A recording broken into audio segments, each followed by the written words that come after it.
It's literally being live streamed right now. Yes, sir. Live on All YouTube and about 8 other platforms, and then downloaded into an audio podcast. I do like multimedia here. It's amazing. Awesome. All right, Jimmy Song is my guest. Welcome to the program. Jimmy is the author of several books, including his latest, Thank God for Bitcoin. Jimmy is an open source contributor to many different Bitcoin projects. He's got 2 other books, Programming Bitcoin from O'Reilly and the Little Bitcoin Book. He writes a weekly newsletter, Bitcoin Tech Talk, and is the host of the Bitcoin Fixes. Jimmy, as I mentioned to your agent, I know nothing about Bitcoin. I hope that Bitcoin, given the predicament that I and most of us are in right now, who are trying to do broadcasting, but yet a focus of dealing with political censorship, that Bitcoin maybe is a vehicle by which we can do an end run around some of that kind of heavy-handed, quasi-government control of speech. Yeah, I mean, that's certainly one aspect of it, and a lot of people do use it for that as a way to sort of get around the current financial system, where they can essentially censor you and take your money away. You don't really deposit money at banks, and that's not really your money per se. It's you're loaning money to the bank, and you use it with their permission, more or less, in the current banking system. But more than that, it's hard to understand Bitcoin unless you understand the problem it solves. And really, for me, that all starts with what money is. A lot of people don't understand how the current monetary system works. And that's what we spend like the first 7 chapters of the book, Thank God for Bitcoin, doing, is describing really the predicament that we're in, and then showing how Bitcoin is the solution to all of that. But much like a lot of things, you're obviously feeling some pain with respect to social media censorship and so on. A lot of other people are feeling the pain in terms of inflation and so on. But like knowing the problem first is much more useful in understanding Bitcoin than trying to technically deep dive into Bitcoin and trying to understand what mining is and what proof of work is and public key cryptography. Instead of going there, the way I like to present it is, let's here are the problems with the current system, and here is the actual solution to all of these problems. Okay, good. So we could really start with the basics here, which is what is money and what is our present monetary system in the United States? And I think that a definition of money, one of the best that I've seen, came from former monetary expert and Treasury Secretary under the Andrew Johnson administration, Alexander Delmar, who wrote The Science of Money, in which he says that money is a means of exchange and a storage of abstract values and of a means of measuring time. In other words, money itself is not a commodity, even though gold and silver are commodities. Money is a reflection of production. It's a reflection of what a society can create, what an individual can create. It's as limitless as the human imagination. When an individual creates something or harnesses something that exists and markets it and brings it to people, money is created as a means to keep up with that creation. I mean, it didn't just come out of nowhere. It is an abstract creation. And I think that it's also a storage of value, and it's a way to measure our value in terms of how much we charge for things and services. And, in the early colonial times, Massachusetts developed a money bank that loaned money to people and created money strictly on the good faith and credit of the Bay State, based upon their business proposal, their land, their production, their farming values, whatever it was. They would create the money to loan at a very low interest rate to the applicant for that money, and that money would then go into circulation, and the small interest rate that they would charge would go to pay for the services of the Bay Colony. That's how they built bridges and roads back then.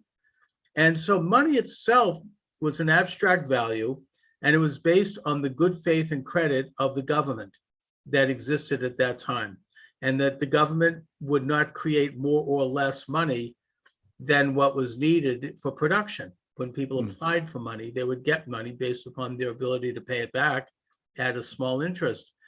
And the Constitution, the US Constitution, Article 1, Section 8, Clause 3 actually says that Congress has the authority to coin money and regulate the value thereof, which is to say that Congress creates money by basically answering the call of banks who have applicants for money because people have businesses, and then they issue the money to the bank.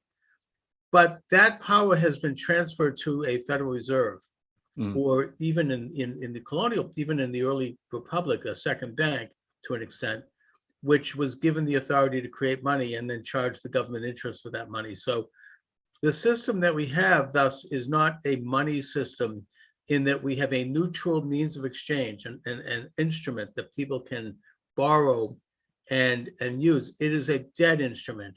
In other words, that we have banks who then issue the money to the government itself, and then the government spends it, and the government pays banks interest. And so it's double charged. So we have a debt economy, we have a debt monetary unit, and we're all basically beholden to that debt, as opposed to a savings-based unit. Now, my understanding with Bitcoin, and it's very limited, but we're going to get into it, is that Bitcoin is more of a savings-based instrument. It's not a debt instrument. It is created interest-free, and then it is loaned to those who qualify for the loan. So talk a little bit about what Bitcoin, the whole system of Bitcoin. I mean, how do we know, I mean, who creates it? How is it created? And how is the value of it preserved? Yeah, so I think you described the Federal Reserve System a little bit, but let me expound that on that a little bit. So the way to think about how the current monetary system works is that it is, like you said, all debt. It's all credit. So when, for example, the Congress passes a budget for $6 trillion and their revenue is $4 trillion, where does the extra $2 trillion come from? Well, that is sold to the public and other central banks in the form of treasuries. It's in the US, it's just literally the US Treasury bill. And it's $2 trillion worth. And some people buy it, some central banks buy it, though right now there's no central banks buying any US Treasuries at the moment. So say they sell $500 billion worth of US Treasuries. Where does the extra $1.5 trillion come from? Well, this is where the lender of last resort, the Federal Reserve, steps in. They buy the rest of it. And where does that money come from? Well, it's created out of thin air. It is literally money that it expands the money supply by $1.5 trillion. In other words, they print it up. So what they can't sell in the form of a treasury note, which is, by the way, interest bearing, and that's paid by the taxpayer, and it's based upon reasonably on the good faith and credit of the United States, they'll just print it up. They call that quantitative easing. In other words, they turn on the printing press and they just create it out of thin air, and then they loan it to the federal government at interest. Yeah, and it's not just the federal government, right? It's at other levels too. So, for example, when a corporation issues a corporate bond, those are bought by big banks, but they buy up these bonds. But all of that comes out of it's an ex nihilo loan as well. There's nobody on the bank get the authority to buy bonds from the federal government. Or don't they need to have reserves or something to? Well, so the reserve requirement used to be about 10%. They've more or less removed it completely. So at this point, banks can also print money as long as the borrower is creditworthy and so on. So what ends up happening is, say Amazon needs $100 million.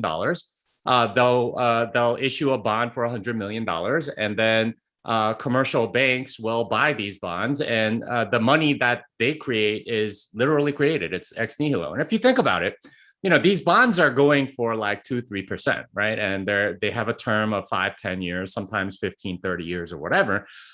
Think about the other side of the trade. Like, who the heck would invest in a bond unless you can get significant leverage? And it turns out that that's exactly how it works. Is the only way you can get banks to invest in these things is if there's almost no reserve requirement. They're not actually putting much of their own money. It's just leveraging the heck out of a tiny bit of money and using that to go buy it. And lest you think that we at the retail level are not guilty of this. This too is also happening at the retail level. So when you get a mortgage for say $400,000 over 30 years at 3%, that's also what's happening. Because again, if you think about the other side of the trade, there's no way that any investor would put in $400,000 for a 3% return over 30 years, especially if there's some credit risk. That's just not a good enough return. You can get much better returns all over the place in other places. So in a sense, there's money continuously expanding in the economy always as a result of the current system that we're in. And it's expanding at every single level. Now you might think, okay, that sounds pretty good, right? Like we need more money, and right. Businesses need to expand. People need homes. The government needs to fund its programs. So why is that bad? Well, in a sense, the person that's getting the loan is obviously benefiting because they're getting access to money right away that they would not otherwise have. And the bank is benefiting because they are collecting interest on the loan that they're giving out. So who is it hurting? Well, it turns out that economics is the study of unseen effects, and the unseen effects on this are many.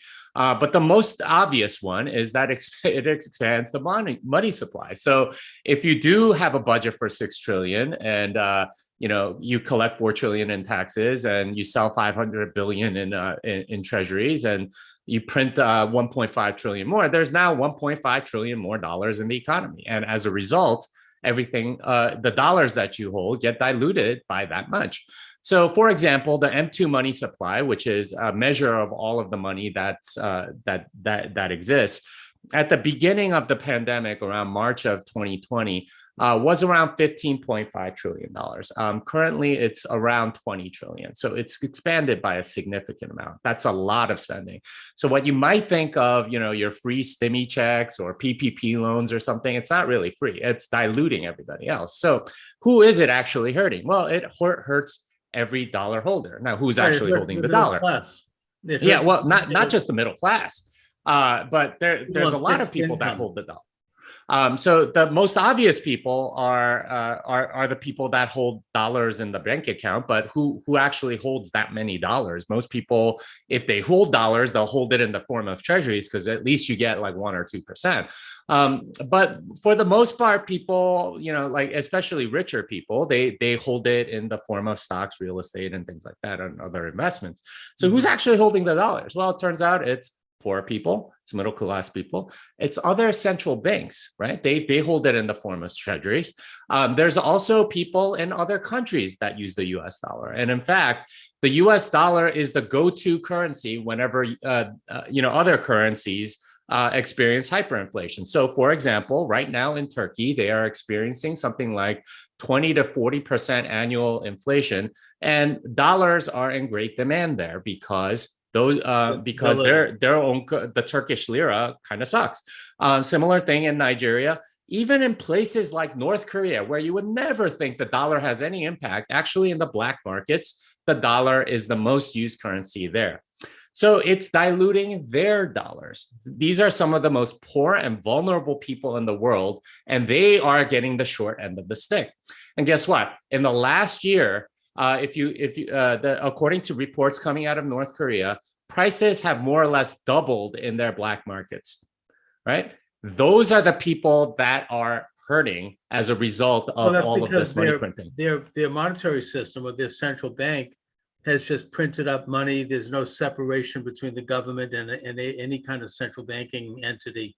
So they can just go in and start printing money. And as a result, the money is worth very little because the more it's an issue of supply and demand. If there's, like anything else, if there's too much money in the economy, then the value of the dollar goes down. That's why the Constitution says Congress shall regulate the value of the dollar, because otherwise you're going to have runaway inflation, or they'll do a depression. They'll cut back on the money supply, which is what happened in 1929. And everyone gets stuck holding the bag except people who knew in advance that the money was going to be cut back on, in which case they transferred their inflated dollars into properties and objects of art so that they could then come back later and buy up everyone else at bargain rates. But if you have people who are borrowing money as a mortgage, or those are productive loans because it has collateral and it has something that has value: houses, land, businesses. The problem is that when the government goes to the Federal Reserve and asks them to just print money out of thin air without collateral, this is money that is not being purchased on the market in the form of real estate or even in the form of treasury notes, which are backed at least by some equities. It's just simply created out of thin air that you end up with inflation. And inflation is what we're having right now.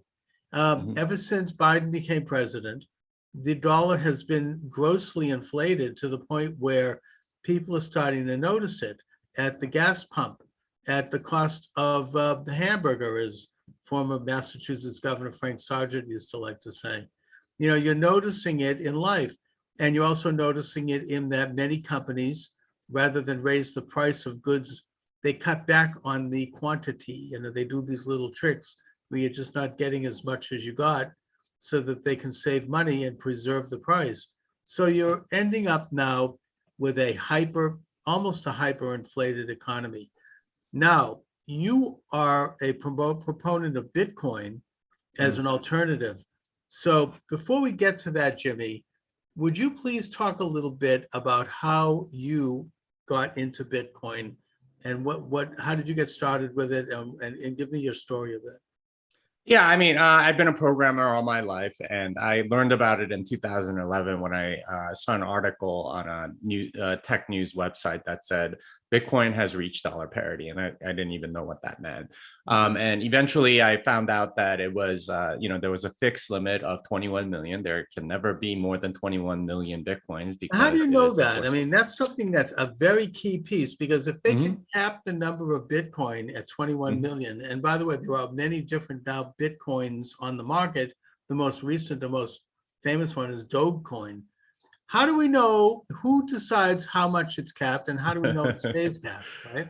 Yeah. So this is where we're getting into the technical weeds a little bit. But basically, Bitcoin is one network, and Dogecoin is another one, Ripple's another one, Ethereum's another one. There's literally over 10,000 different cryptocurrencies.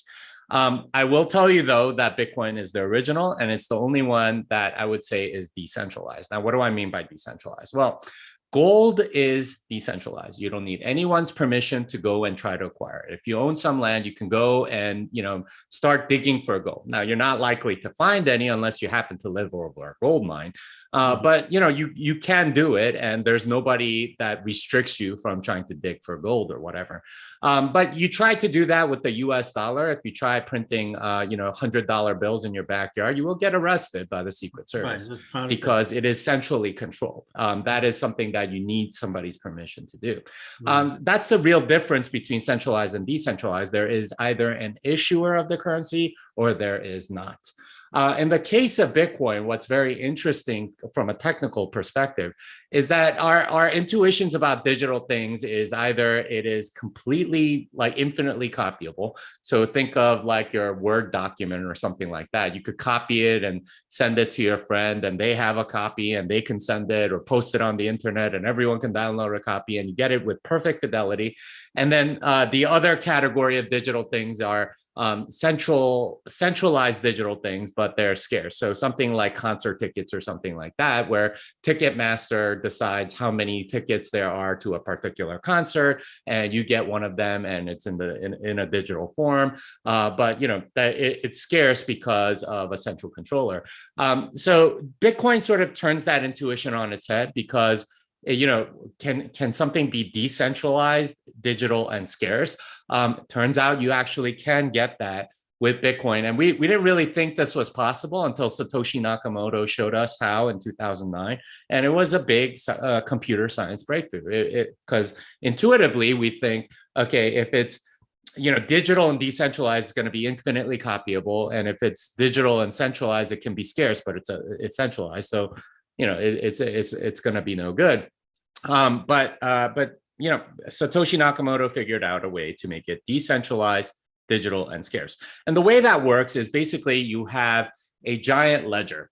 So if you go to the bank, that's how they keep your account. When you deposit $500, they do not put it into a box label with your name. And then, when you withdraw, take money out of that box, they just go put the money into a vault and credit you $500 or whatever when you deposit. And if you write a check to somebody else, they debit your account $50 and credit somebody else $50. And that's the ledger that they show.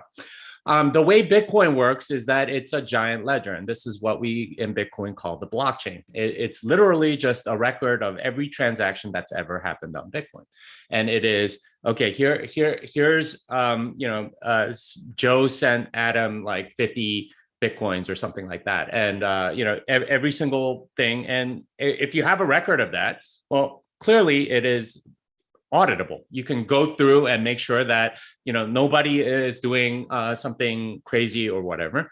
And the way it works is that you have the option of running the Bitcoin software, and you can download the entire blockchain and verify that it does exactly what it's supposed to. So in other words, make sure that there's the supply schedule. So they come into existence through this process called mining, which we can get into. But it makes sure of everything, including the 21 million limit. So if somebody else decided, oh, you know what, we're going to make it 22 million, and I'm going to print an extra million coins for myself, well, nobody else on the network is going to accept it, because that's not going to be Bitcoin. And this is actually how a lot of these altcoins ended up coming about. Is they decided, okay, you know what, we're going to copy Bitcoin's code, but change like the limit or something like that, and try to do something else. And that's where we got a lot of these altcoins. But Bitcoin is actually decentralized in the sense that you have lots of people running the software, constantly auditing. And this is in stark contrast to the Fed, where we can't audit it. There's no transparency. There's not even really that many reports that show you that much.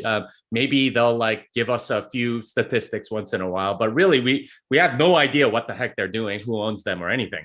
But with Bitcoin, you get full transparency. Anyone running a full node absolutely audits everything, and that's how it stays decentralized. Now, the other question you had was about the 21 million limit and how you verify that. So the Bitcoins come into existence through mining, and mining is the way you can think of it is kind of like gold mining. So with gold mining, I'm told that in order to mine 1 ounce of gold, you need to process somewhere around 40 tons of dirt and rock. Right, like that's the ratio roughly, and then you get 1 ounce of gold. Now, digging up that gold is typically very expensive and close to the price of gold. So I think it's, I don't know, let's just say a nice round number. An ounce of gold costs $2,000. A gold miner will probably spend about $1,950 in mining that 1 ounce of gold, something like that.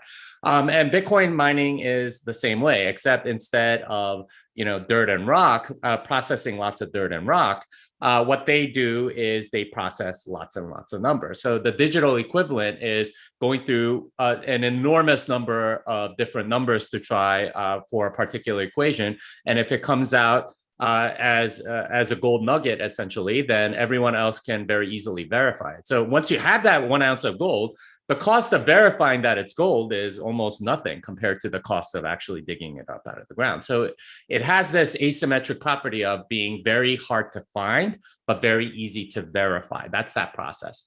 Mm-hmm. Now, as part of mining, there's an emission schedule. So this is how Bitcoins come into existence. During the first 4 years, every new page added onto this ledger, onto the blockchain, gave each miner 50 Bitcoins in addition to some other fees that users of the network gave. So 50 Bitcoins every roughly 10 minutes. And after 210,000 blocks, that would have. So 210,000 times 50 is 10.5 million. So we get exactly halfway to 21 million in the first 4 years. So 210 10,000 times 10 is 2.1 million. 2.1 million minutes is very, very close to 4 years, not quite 4 years, but somewhere very close. And then over the next 4 years, the block reward is 25. So the next 210,000 blocks, 25 times 210,000 is 5.25 million. So you get halfway from 10.5 million to 21 million in the next 4 years. The 4 years after that, it goes from 25 to 12 and a half Bitcoins per block. Times 210,000, that ends up being 2.625 million. So you go from halfway. So each time, every 4 years, you go halfway to 21 million. So you don't actually quite get to 21 million, right? It goes asymptotically close to 21 million.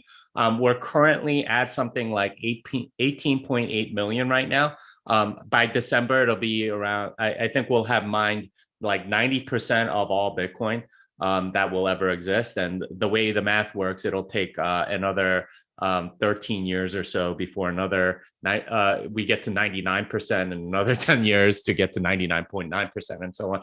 But that's how that's part of the rules of the network. And that's how, that's something that everyone running the software verifies. And there's literally 50,000 people running their own nodes. At least there's probably more than that, that are verifying every new page in the ledger to make sure that, for example, that you're not overdrawing on your account or creating extra Bitcoins or doing anything fishy, which unfortunately, when it's hidden, people tend to do. So that's a gist of how Bitcoin works.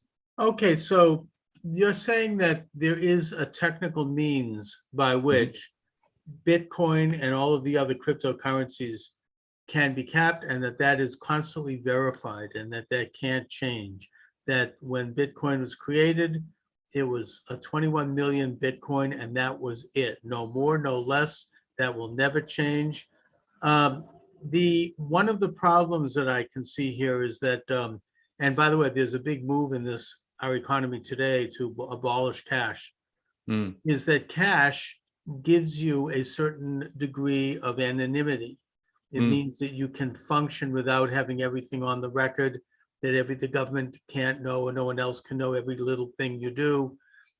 I remember I once had a guest on this program who wrote a book about a cashless society as being great, and that we should move toward that, and that everything we do should be public. And I was very much against that. And he goes, why? Are you buying the services of hookers or something? And I'm like, yeah, I'm buying, it's not even business what I'm doing. No, but the thing is, like, that's the argument they use. It's like, what are you afraid of hiding something? Everything should be on the record. Everything you do, everywhere you go, everything has to be documented. And I prefer, as sort of, maybe it's an American thing, but I like the idea of anonymity and having, my transactions as mine, not because I'm hiding something, but because it's no one's damn business. Now with Bitcoin, though, everything you do is on the record. Everything, every transaction you make is visible to a central computer. Well, it's visible in the blockchain, which is not necessarily central, but several things there that I want to make sure I clarify. So Bitcoin works that way. It's actually decentralized. Everyone verifies things. All of these other coins like Ethereum and Ripple and Bitcoin Cash and Dogecoin or whatever, they're very centralized. There's somebody that changes the rules every once in a while. For example, Ethereum has changed its monetary policy something like 30 times since its inception. Now, if that sounds like the Fed, that's because it is kind of like the Fed. A lot of these coins essentially operate like independent central banks. And in Bitcoin, we say you can be your own bank. With altcoins, you're basically being your own central bank, that they're printing their own money and doing all sorts of weird shenanigans. A lot of them have giant pre-mines, which is a way of printing money for themselves before they release it to the public. So, Bitcoin is one thing, altcoins are a completely different thing. As to the privacy question about Bitcoin, it's not anonymous. Bitcoin is not anonymous. It's what you would call pseudonymous. So there are ways to sort of like analyze on chain what's happening, and there's even firms that try to track down, okay, like what happened to this coin, and who likely owns this, using certain data on chain and so on. But there's something there are level 2 protocols. So these are sort of things built on top of Bitcoin that allow you to have significantly more privacy. So there's something called the Lightning Network. And I told you before that like there's a new page every 10 minutes. So oftentimes if you do on-chain transactions, you have to wait about 10 minutes before it's actually in the ledger and sort of like verified by people. Until then, you shouldn't trust it because you don't know until then. But with Lightning, you get instant payments, and it's a layer on top of Bitcoin, and it turns out that you can still do it trustlessly. And and the nice thing about Lightning is that none of those transactions actually go on chain. They're not in the ledger. So the way that works is basically like if you and I are doing a lot of business and trading back and forth, instead of recording 40 transactions onto the ledger, what we can do is say, okay, we'll settle once a day. We'll figure out what the net amount is and put that on the ledger. Now, that's called a payment channel, and that's part of the Lightning Network. But if I had a channel to you, Charles, and Charles, you had a channel to Joe, I could pay Joe through you because I pay you $5 or 5 Bitcoin, and you can pay Charles 5 Bitcoin. I mean Joe 5 Bitcoin or whatever, and that would essentially be me paying Joe. And you could have a whole network of this stuff, and that's what the Lightning Network is. And the nice thing is you only settle once in a while, and you can do it in a trustless way. And at any time, like I can close the channel and get the latest state and put it on chain and everything's settled. But by doing that, what you get are transactions that are not recorded on chain. So I could be paying somebody in Russia, and it might have gone through like 6 different hops on the Lightning Network, but nobody really knows anything about it. Even the in-between ones, it's just me and the person at the end. The in-between ones would know, okay, some transaction happened at this point, but they wouldn't know necessarily who it came from or who it went. They know the nature of the transaction? No, they're doing. What would stop Bitcoin from being used for like sex trafficking or for like drug dealing? Nothing. And that's kind of that's kind of the idea, is that it is an ungoverned, decentralized money, and that's a better money. It allows for that, but it also allows for human rights organizations that are being oppressed by their governments to actually like fund stuff. So one of my good friends is Alex Gladstein. He co-wrote the Little Bitcoin book with me, and he's the CSO of the Human Rights Foundation. And Bitcoin is something that he's seeing being used more and more. And the reason is, as soon as you're a human rights organization, say in Iran or Afghanistan or something, and you're doing something against your government, the first thing they do is shut down your bank accounts, and now you can't do anything, right? Because if you don't have banking services, you're pretty much a persona non grata economically in that region. So by using Bitcoin, they have banking services again, essentially, and a lot of these human rights organizations have a lot of, donors from abroad, but there's just no way to get a lot of that money to the boots on the ground, right? Like try to send money to somebody in Eritrea. It's very difficult because the government will stop those transactions from coming in. Right. But using Bitcoin. And by the way, this is happening even in this country with conservatives. They're being taken away. The PayPal, which is kind of communistic at this point in terms of its political outlook, they're removing the ability of people to conduct business from PayPal. I mean, so banks. Well, not just that. I mean, during the Obama administration, there was a whole operation called Operation Choke Point, and the whole point was, okay, we don't like businesses that sell guns or payday lenders. If you are a bank and you let these accounts go, we're going to review your FDIC insurance and you won't be licensed anymore.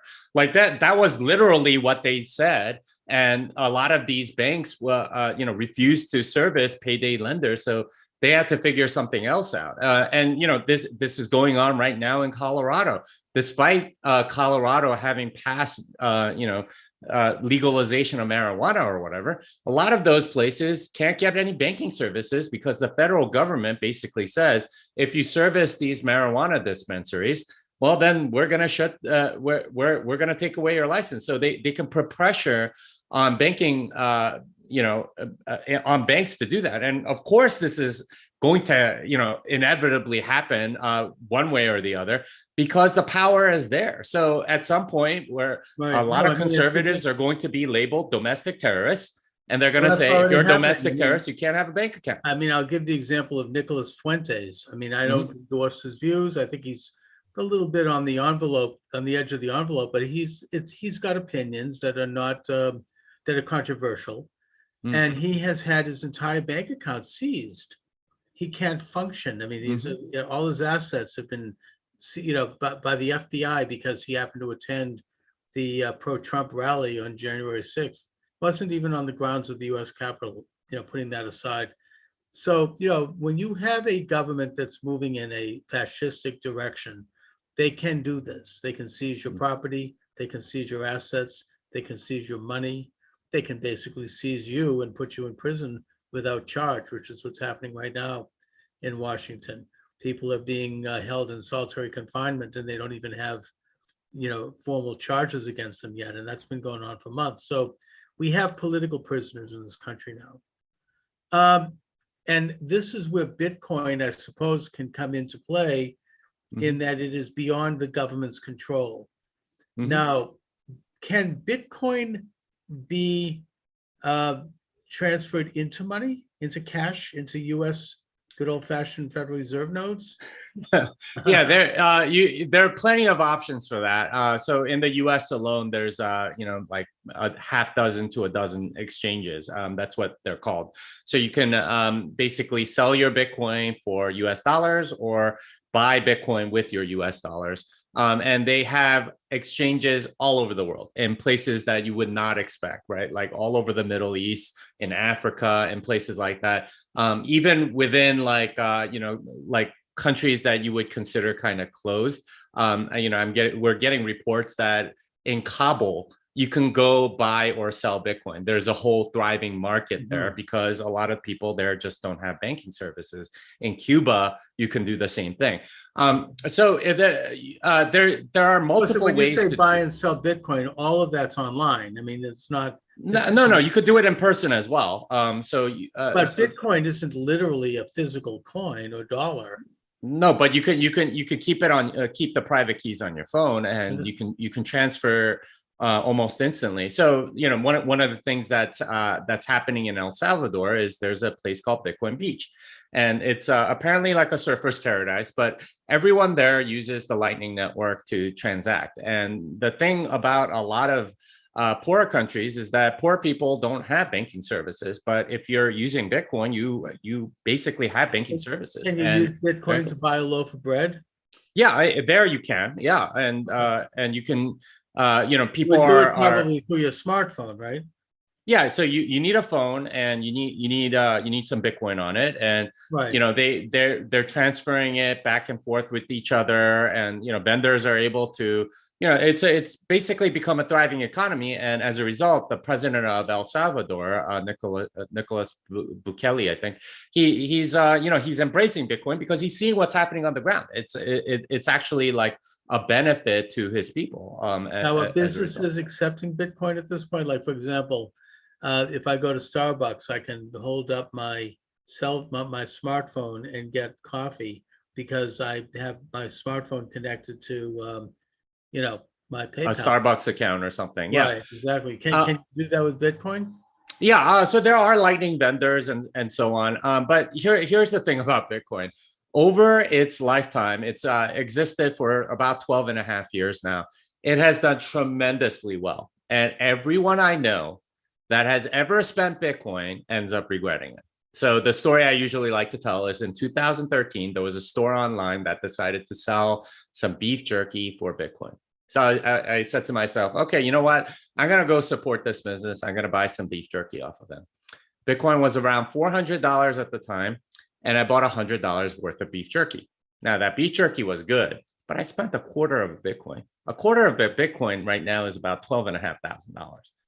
Now, it was good. So you're not really buying you're not really getting Bitcoin to just go out and buy consumer goods. you're getting it as an investment. So that gets me to my next question. How can a poor schlub like me make money in Bitcoin? Well, it's not about making money per se. It's about storing value, and Okay. it's an excellent savings technology. So, in the economy today, you basically have two different, two maybe three vehicles for storing value. Pretty much everything else kind of stinks. You have real estate, you have stocks, and you have maybe gold. Although gold has been manipulated significantly because of the centralized nature of it. But all three have significant costs, right? For gold, you don't really. I mean, some people do store it at their house, but that leaves you open to somebody robbing your house and taking it, right? And you need to invest a lot in security, whether it's handguns or a nice safe, or maybe even like patrols or something like that, and maybe even insurance. I don't know. There's also, with real estate and stocks, you have to do a tremendous amount of research, because you know that one property versus another makes a huge difference, even if they're like right next door to each other. And one stock versus another is very different. And those tend to more or less keep up with the monetary expansion, or the classical definition of inflation. If you look at the M2 money supply from 1959, it was 289 billion. Currently, it's about 20 trillion. If you annualize that, that ends up being about 7%. That's the real monetary expansion rate, and not the CPI numbers that they game all the time, which always magically come in at around 2 or 3%. That's not the inflation. The actual real classical definition of inflation, it's actually expanding about 7%. And stocks, not surprisingly, have done about 7%. Real estate has done a little worse. It's like 5.5%, but you're also getting utility out of it as rent. So if you factor that in, it ends up roughly about 7% as well. But that's what you have to do in order to just keep up with the monetary expansion. With Bitcoin, what you get is something that is fungible. So one Bitcoin is more or less good as any other. So the Bitcoin that a Silicon Valley insider gets is the same Bitcoin that you get by going on Cash App or something like that. And it's very, it's very much more fair in that way, not just in the US, because if you live in China, the only real investment options you have are in Chinese real estate, pretty much, because Chinese stocks do very poorly. If you're a farmer in Indonesia, good luck getting any deal flow over there. So you don't have access to any of these things, but you do have access in varying degrees all over the world with Bitcoin. So even if you're in Indonesia, there are exchanges that will service you. And you can go buy Bitcoins for whatever the Indonesian currency is, and so on. So it's a lot more fair, and it ends up being an excellent store of value because of its fixed supply, and because the U.S. dollar is expanding so quickly. Bitcoin ends up being this sort of like shining thing that stores value in a really excellent way, and has done so for over the last 12 years. Now, of course, there's a lot of volatility, right? Like you hear about it crashing from 65,000 to 27 or something like that, and it does that every once in a while. But here's the thing. You don't get any reward without some risk, and volatility is sort of like that cost.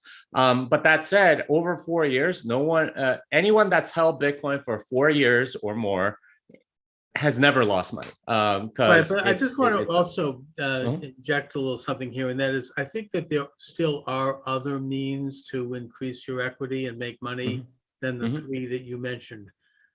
You can still buy art, that can gain value if you know somebody. I have a friend who actually purchased posters at the Harvard Coop many years ago, and then something like 10 years later, she found out that they were worth a lot of money. Didn't know it at the time, but it was a limited edition. So if it's anything that's like a limited edition that can. Well, it's scarcity, right? People want to put. And also, there's still the old-fashioned energy stocks, and there's high-tech stocks. And I saw an interesting comment by actually somebody on TikTok who talks about investments, who says that he mentions the top richest Congress people in the U.S. Congress. One of the richest, of course, is Nancy Pelosi, among others. He says, watch what they do, because they have an inside track. and what they're buying. And that's where you should invest money, because they know what's going on, because they're involved with committees. Yeah, so fair enough that besides stocks and real estate, there are sort of collectibles, and you've noticed them all sort of like absolutely blow up in the last year. And this is all due to money printing, right? Like all the extra money that's coming into the economy. If you're a collector of anything, it could be baseball cards or Barbie dolls or whatever, everything has absolutely exploded in the last year, right? Like there are certain baseball cards that are like 8 times what they were about a year ago, certain Barbie dolls that are 8 times what they were going for. And it's because of this need to store value. Now, those other things that you talked about, they're not very fungible or liquid. So if you want to sell a Monet painting, you're going to need to hire Christie's, and you're going to have to pay them like a 15% commission or whatever it is that they charge. And they need to market it properly. You're not going to get rid of it very quickly.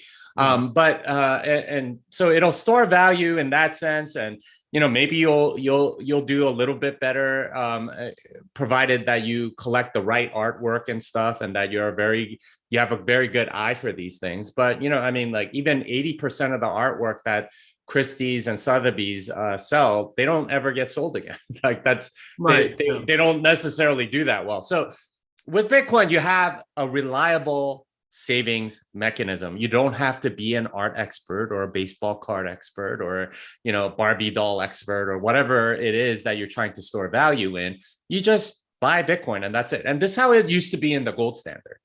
They didn't have financial advisors or something. You just bought gold. Think about it. If you own gold coin if you own a gold coin in the 1930s, that gold coin is worth like 300 times more today. Because in dollar terms, unfortunately, FDR seized all the gold in 1933 with Executive Order 6102. So unless you were not obeying the law, it would have been very hard to keep more than an ounce of gold. But gold itself is worth, an ounce of gold without having been coined is worth, I think it's 300 times more today than it was in 1930 because of inflation. Because the dollar. Well, so back then it was $20.67 that you can convert dollars to gold, and this was when the dollar was actually backed by gold. But then like FDR raised that to $35, and then after we came off the gold standard in 1971, it expanded tremendously. So $20 to I think close to 2,000. That's about 100x.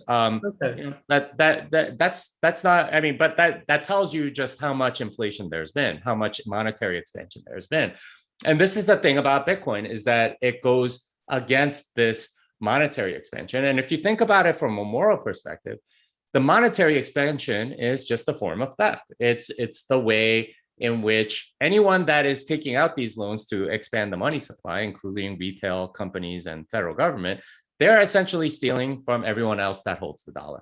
And that's really the point of the book that we wrote, Thank God for Bitcoin, is making that moral argument and saying, you know what, do you really want to be stealing from some of the, like poorest and most vulnerable people in the world? Instead, what we have this alternative that is really sound money, right? Like good money. And if you convert to that system, then you don't have to worry about all of this really morally questionable behavior that we've gotten so used to that we don't really understand that we're in the we're in the middle of doing something evil. In a way, I mean, Bitcoin is almost a replacement of the gold coin that had been confiscated by FDR in 1934. That Bitcoin is something that, as you say, it has set value, it's fungible, it exists in a finite quantity, and that it can be traded in certain situations. Ultimately, it can be converted into property, if you want to go that way. And that it's increasing in value. So, and it's international and it's internationally recognized. So you make a good point for that, a good case for that. Do you have anything to say about Bitcoin versus, like, for example, I'm getting this text from TikTok. He wants to know what you think about Dogecoin. Yeah. Dogecoin was made as a joke by Jackson Palmer back in like 2000, I want to say 14 or 15. So it was made completely as a joke, and it was, and he's actually a known socialist. He's an actual socialist, and he wanted to show that he wanted to prove that anyone could create a currency and that it can catch, that and he just sort of made it as a joke, and he divested himself of all the Dogecoin he had very early, which, by the way, would be worth like a lot of money right now. But the point of it was made as a joke, and then people sort of like bought it because it was a joke. And if that sounds familiar, it should. It's kind of what Wall Street Bets was doing. It was this sort of like collective will to power, very Nietzschean sort of way of investing. It's, we're going to make this stock go up. It doesn't matter what the fundamentals are, and we're going to make it go up because we have enough people that believe us. And they were able to do that with a bankrupt company like Hertz, or very low margin business like AMC, or what was the other one, GameStop, and so on. And Dogecoin is really no different, and really the entire altcoin space is like that, where it's people that are determined to pump something can do it. And with enough people that do it, then the price goes up. And if you happen to catch it at the right time, then of course you can do it. There are no technical prospects to this coin. It does nothing that any other coin, nothing different than any other coin. It's not decentralized at all. The code hasn't been maintained in years. I think the last, it has an infinite supply schedule, so it doesn't even have scarcity, right? Bitcoin's 21 million. Dogecoin is slated to go to infinity. So it doesn't make any sense. But the reason why it's popular is because of this sort of almost Nietzschean investing philosophy that a lot of people subscribe to, which is, hey, the point of investing is making money. And if I can make money doing this, it doesn't matter if it's Amazon or Dogecoin. As long as it goes up and I can buy low, sell high, it doesn't matter. And that's a very sort of like dis-civilizing sort of outlook on the world. And if you have enough of that, you really will get a breakdown of civilization, because the money's not going towards companies that are actually building things or based on fundamentals or whatever. The money's going towards people that are just going to waste it. So it also goes to almost sheer gambling. It becomes a game of speculation. You'll lose. So sheer speculation. And that's more or less what the altcoin space is. It's a lot of people that are gambling and saying, oh, this is a hot new coin and get in right now. And they're all more or less trying to scam each other and convince each other, okay, come in on my pyramid scheme, I'll go in yours. It's a con game. Now, Jimmy, we're reaching toward the end. So what can you tell my listeners about how they can get involved, whether they should get involved in Bitcoin, and why? Well, the big reason for me is the moral one. And I think participating in the fiat system and, taking out loans and, essentially allowing the US government to dictate the terms and giving them that much more power. Because really the biggest power that the government has over us is economic. And if they have the power of the printing press, then they can fund whatever they want. It could be social programs. It could be, wars in the Middle East that go on for 20 years and then we leave anyway, right? Like it's idiotic, the amount of wasteful spending that happens. And this is all resources that could have gone towards building something that could have, made, jets that are faster to fly around, or 3D printed houses or something like that. Instead, we're spending it on stupid stuff that doesn't do anything. So, in a sense, all of that is money that is being stolen from the holders of the dollar. And again, these are not just people in the US. These are some of the most poor and vulnerable people in the entire world, right? Black market people in North Korea to, the child in Nigeria, like all they have is like $10 or whatever. Those are the people that are being stolen from. So for me, the reason to get into Bitcoin is to opt out of the current system, to opt out of, 5 times leverage buying, which is essentially what a mortgage is. And, doing, all these other things that essentially allow for all this theft that's going on, and instead go to a much more sound money that ends up being actually really good financially as well, because it is a sound savings vehicle.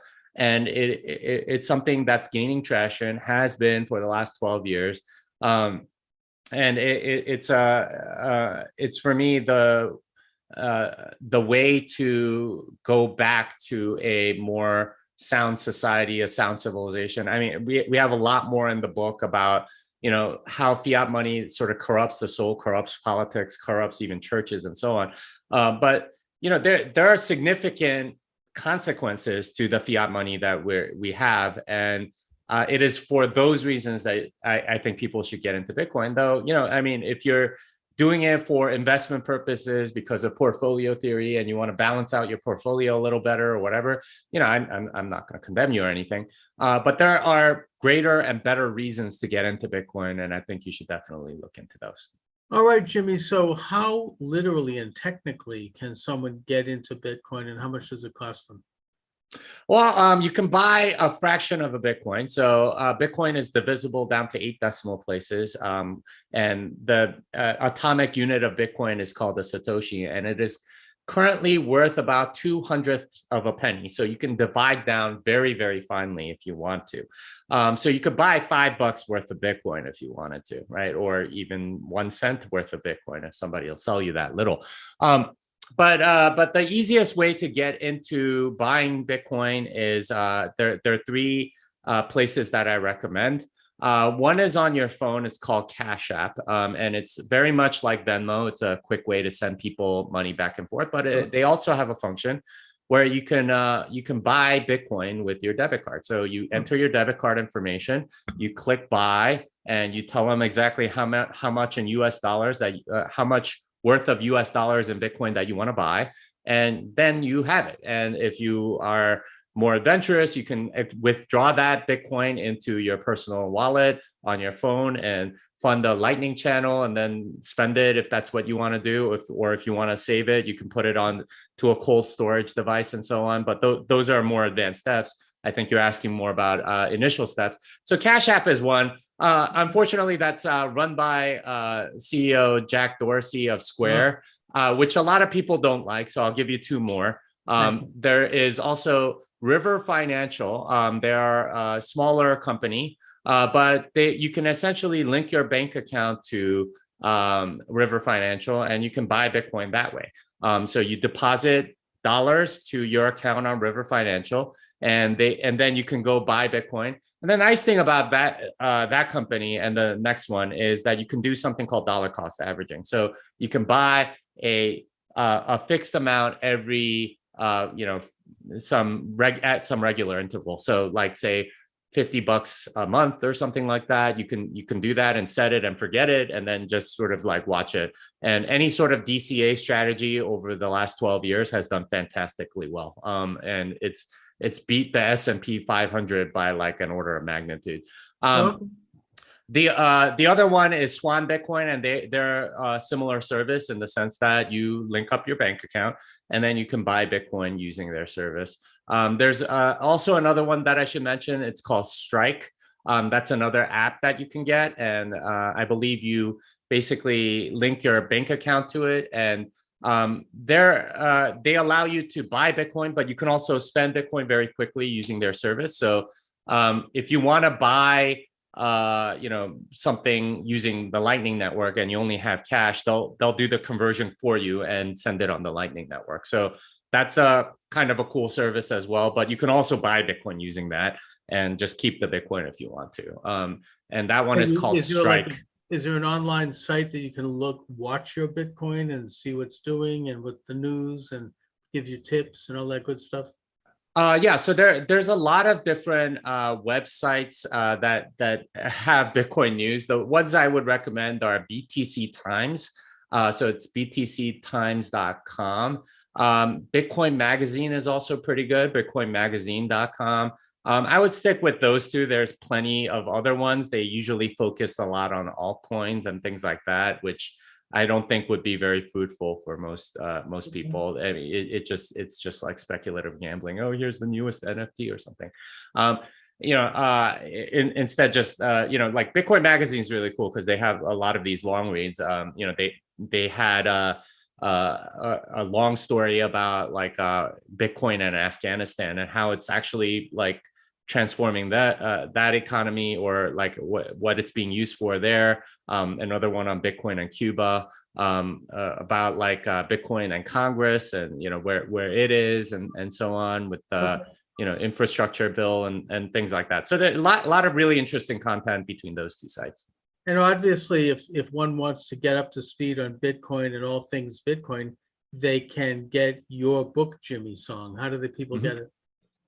Yeah, so they're available on Amazon. So there are two books for people that are new to Bitcoin. One is the Little Bitcoin book, and that's meant as sort of like an introduction to Bitcoin, and it tells you, okay, here are the problems with money, and here's why it's important for human rights. The other one is Thank God for Bitcoin. That comes from a more Christian perspective, and it's a moral argument for Bitcoin. Though, even if you're not Christian, if you agree that stealing is wrong, I think the arguments in it all work. And again, the first 7 chapters are all about the current system and how it's broken. And really only in the last 2 chapters do we introduce Bitcoin and show why it fixes all of these problems that we've identified in the fiat system. And lastly, if you happen to be a programmer and don't know anything about Bitcoin, I have a book from O'Reilly called Programming Bitcoin, but that's for technical people that want to learn Bitcoin programming. All right. Listen, Jimmy, I want to thank you for joining me. Really interesting. I've learned a lot. Be well. We'll talk soon. We'll talk again. All right. Well, thanks for having me. It was a pleasure to be on.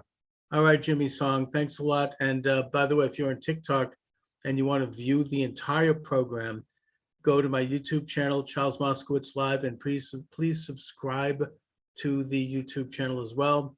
I want to thank you for joining me, everyone. Monday through Friday, 12 noon to 1 p.m. live, Eastern Standard Time, Charles Moscowitz Live. God bless you all.